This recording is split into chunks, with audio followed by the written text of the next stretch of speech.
అందరికీ నమస్కారం అండి. Welcome back to our channel Samaha creations. మరి ఈరోజు వీడియో ఏంటి అనంటే, మగవాళ్ళని మోసం చేయాలి అని అనుకునే ఆడది ఇలానే ప్రవర్తిస్తుంది. ఒంటరితనం కూడా ఒక అదృష్టమే.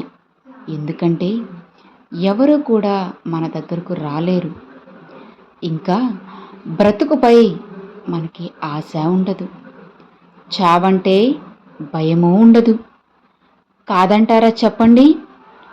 కావాలన్నా తిరిగి రానిది గతం, వద్దనుకున్నా వచ్చేది మరణం. ఎంత ఉన్నా చాలనిదే ధనం, ఖర్చు పెట్టినా కూడా కొనలేనిదే స్నేహం. జీవితంలో కొందరి దెబ్బల వల్ల నొప్పి తెలియదు, కానీ దారి తెలుస్తుంది. నిజమే కదా? ప్రేమ ఉన్న చోట అహం ఉండకూడదు. స్నేహం ఉన్న చోట విలువలు అడ్డు రాకూడదు. బంధం ఉన్న చోట ధన భేదం ఉండకూడదు. అలానే బాధ్యతలు ఉన్న చోట బరువు అనిపించకూడదు. అర్థమైంది కదా? కోరుకున్నది రాదు, అనుకున్నది అస్సలు జరగదు, నచ్చింది ఉండదు, ఉన్నది అసలు నచ్చదు. ఇక ఇదే జీవితం అంటే. వ్యాధి లేని శరీరం, అలానే వేదన లేని మనసు, ఇవే మనిషికి తరగని ఆస్తులు. జీవితంలో నిశ్శబ్దం, అలానే చీకటి, ఇవి నేర్పే పాఠాలు ఎంతో లోతైనవి. ఎందుకంటే నిశ్శబ్దం ఎప్పుడూ కూడా నిజాన్నే చెబుతుంది. ఇక చీకటి మన అనుకున్న మనుషుల యొక్క మనస్తత్వాన్ని, నిజస్వరూపాన్ని చూపుతుంది. ఎప్పుడు కూడా అతి స్నేహం, అతి ప్రేమ, అతి చనువు మనశ్శాంతికి హానికరం. అతిగా అనుబంధాలు పెంచుకుంటే అదే స్థాయిలో బాధని కూడా భరించాల్సి వస్తుంది. గుర్తుంచుకోండి, నిజం బాధను కలిగిస్తుంది. అదే అబద్ధం మీకు ఎంతో ఆనందాన్ని ఇస్తుంది. కానీ ఆనందపడ్డవారు బాధపడే రోజు ఖచ్చితంగా వస్తుంది. అలాగే బాధపడిన వారు ఆనందపడే రోజు కూడా త్వరలోనే ఖచ్చితంగా వచ్చి తీరుతుంది. భగవంతుడు నీకు కష్టాలను ఇచ్చేది ఎందుకో తెలుసా? నిన్ను బాధ పెట్టడానికి కాదు. ఎంతమంది నీతో నిజాయితీగా ఉన్నారో, అలానే ఎంతమంది నీకు నటిస్తున్నారో అని నీకు తెలియజేయడానికి మాత్రమే నీకు కష్టాలు ఇస్తున్నారని గుర్తుంచుకో.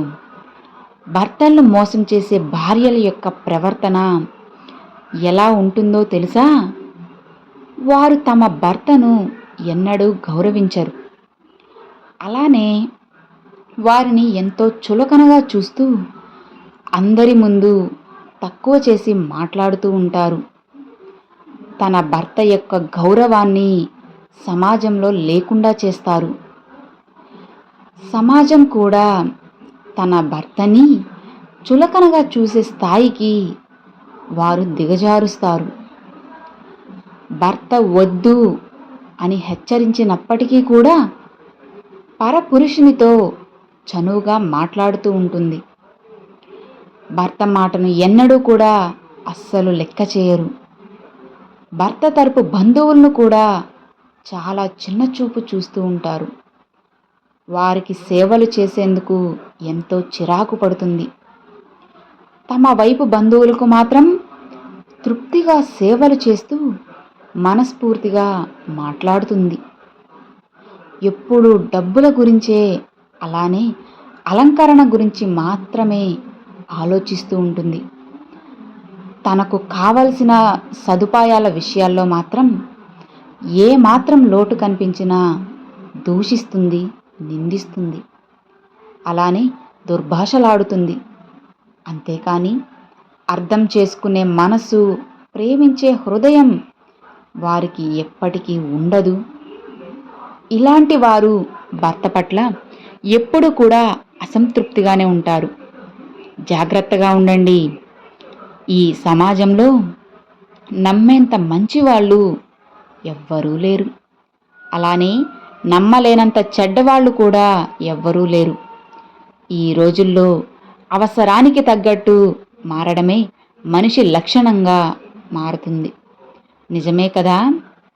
సమయం, ఆరోగ్యం, అలాగే బంధం, వీటి మీద ఏ ధర కూడా రాసి ఉండదు. కానీ అవి కోల్పోయిన తర్వాత మాత్రమే వాటి యొక్క విలువ తెలుస్తుంది. అర్థమైంది కదా? కట్న కానుకలు ఘనంగా తెచ్చే భార్యను కోరుకోకండి. కష్టాలు ఎన్ని ఎదురైనా కానీ కడదాకా తోడుండే భార్యను కోరుకోండి. అప్పుడే మీ జీవితం ఆనందంగా, ప్రశాంతంగా ఉంటుంది. నిజమే కదా నేను చెప్పేది? ఎదురుగా ఉన్నప్పుడు పిలిచే పెదవి కన్నా కూడా దూరంగా ఉన్నప్పుడు తలిచే హృదయమే గొప్పది కాదంటారా? కొన్నిసార్లు మనం 3 పూటల అరిటాకులో అన్నం తింటూ ఉంటాము. అయినా కూడా బంగారు పళ్ళెంలో ఒక్క పూట అన్నం పెట్టే వారికి మాత్రమే మనం ఎక్కువ విలువనిస్తాము. ఒక్కసారి ఆలోచించి చూడండి. అరిటాకులో భోజనం మనకి 3 పూట్ల కడుపు నింపుతుంది. అదే బంగారు పళ్ళెంలో భోజనం ఒక్క పూట మాత్రమే కడుపు నింపుతుంది. కానీ అందరూ విలువనిచ్చేది అరిటాకుగా కాదు, బంగారు పళ్ళానికి మాత్రమే విలువనిస్తున్నారు. ఈ సమాజంలో డబ్బుకున్నంత విలువ దేనికి లేదు. మీరే చెప్పండి, నిజమా కాదా? మన కోసం కొంత సమయాన్ని కూడా ఇవ్వలేని వారి గురించి ఆరాటపడడం, అలాగే ఆలోచించడం ఆపేస్తేనే ఎన్నో సమస్యలకు పరిష్కారం దొరుకుతుంది.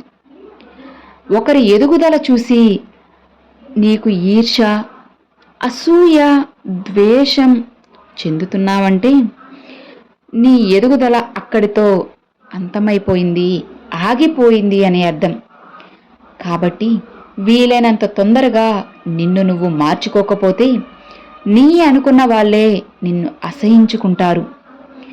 గుర్తుంచుకోండి, అందరూ అంటూ ఉంటారు, కానీ డబ్బు అనేది ఇద్దరు మనుషుల్ని విడదీస్తుంది అని అంటారు. కానీ అది నిజం కాదు. డబ్బు అనేది ఇద్దరి నిజస్వరూపాలని బయట పెడుతుంది. అంతే. Thanks for watching friends.